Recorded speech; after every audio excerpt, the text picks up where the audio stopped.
What's going on? We got Cheo Hodari, Coker. And I'm just wondering, why am I here and what are we going to talk about? I mean, do you think we have any clue what we're possibly going to talk about? Oh, I have no idea. You know, it's just,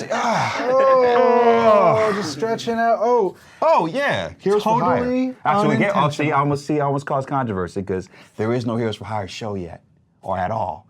We're here for Marvel's Luke Cage. And, you know, of course, yes, we got to go, you know, for the tiara and, you know, the whole aura of what Luke is. But, I mean, you don't have to imagine Mike with the big hair and the tiara because we have it in the show. I remember, that was like one of the the first trailer maybe we put out, or the teaser. Yeah. People lost their damn minds. Oh, no doubt. Excited. So you've seen the show. So you know that in episode 104 that Charles Murray wrote, that Vincenzo Natali directed, that's really our origin episode. And there's a certain scene in that episode where we actually get to see Mike Coulter wearing the yellow shirt and the chain and the tiara and the whole nine.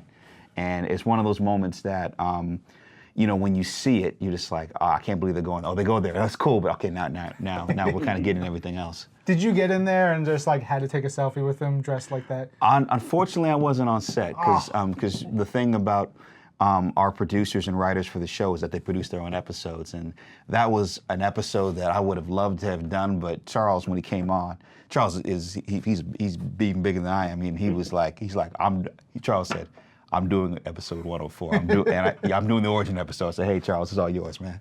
That's amazing. It's all good. And the thing was that the brilliant thing that Charles did with that episode is that he managed to basically give the form function because the tiara and the bracelets come from him getting his powers.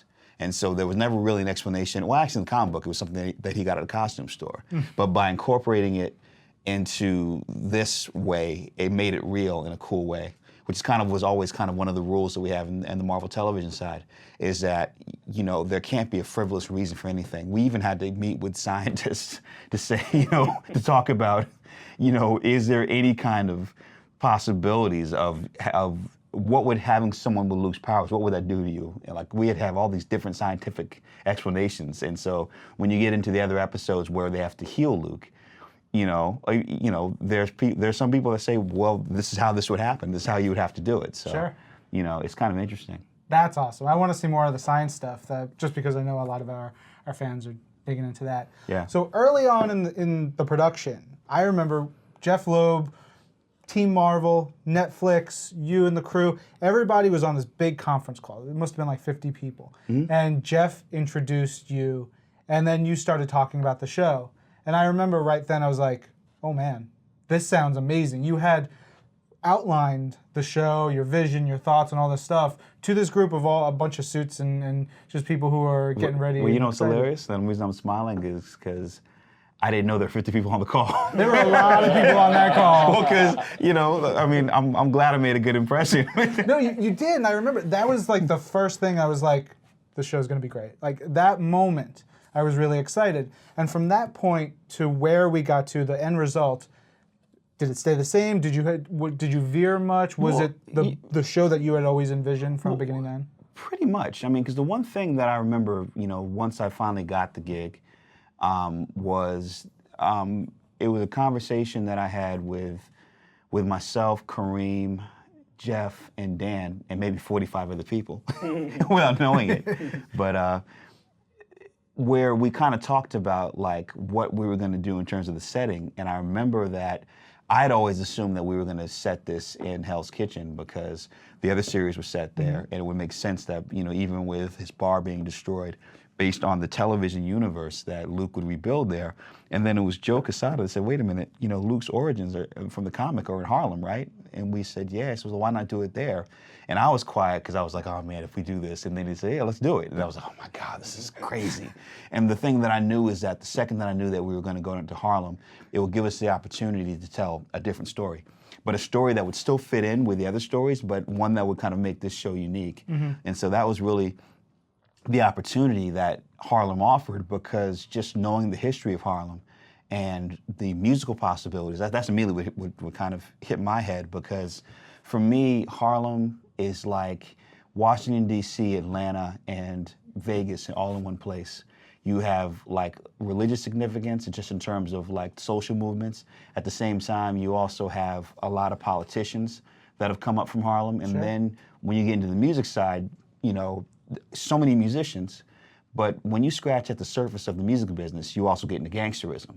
So I'm just saying, you have all these elements, and imagine adding a Bulletproof Black Man to that mix, and some music, and all types of music. It's just like, it's really what makes this show resonate. And just as a fanboy, it's just like, come on, I'm still in geek heaven. I mean, it's, you know, I haven't been this excited to be in one place since when I was a journalist. When I used to write for Premiere Magazine, I got to visit the Lucas Ranch. And, you know, and so like to go around Lucasfilm and see like the idol from Indiana Jones and like lightsabers and that kind of stuff. Oh, yeah. I mean, that's one thing, but I mean, to be up at Marvel, are you kidding me? Like I've been taking selfies like for the last 45 minutes, and people are looking at me like I'm a complete idiot, but it's just the excitement. I mean, this is kind of, in a weird way, like after all the work and everything else, this is really the first time the geek fanboy in me has kind of come out. I'm glad. No, You know? because we're here all the time, and so it's sort of like, this is where we work. Yeah. All that stuff. You talked a little bit about the music.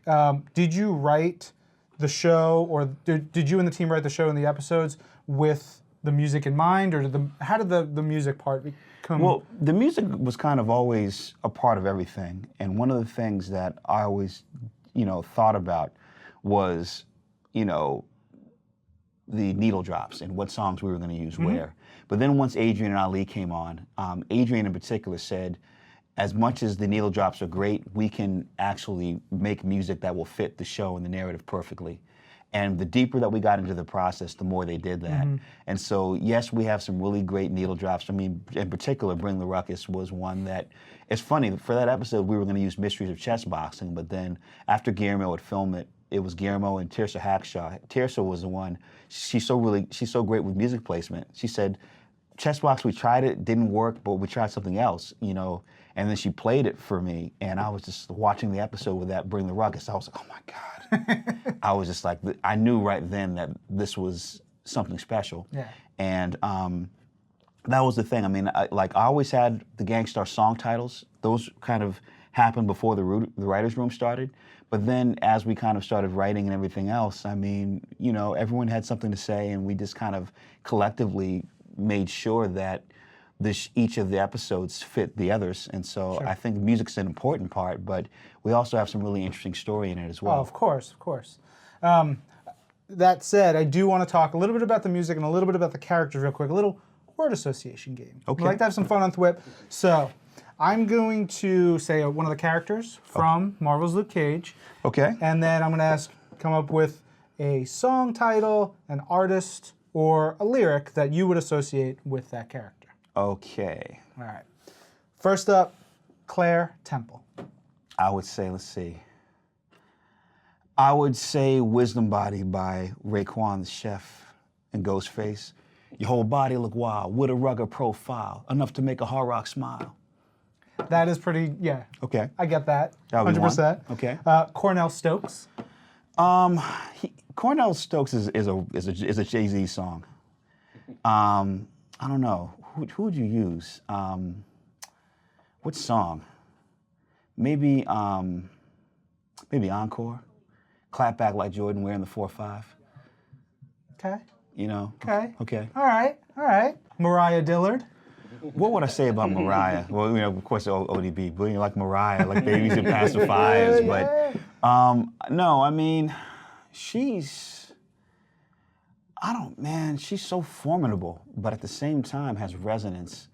If it was hip hop, it would be something like Queen Latifah's Ladies First. Okay. Now, but if it was something else, I would probably say, I don't know, maybe Aretha Franklin. Misty Knight.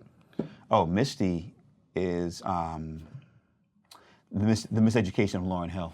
The whole album is definitely kind of got that vibe. Totally. And you know, where it's strength, but it's feminine strength. Yeah. I would also say the music of Jill Scott Okay. would also be Misty. Cool.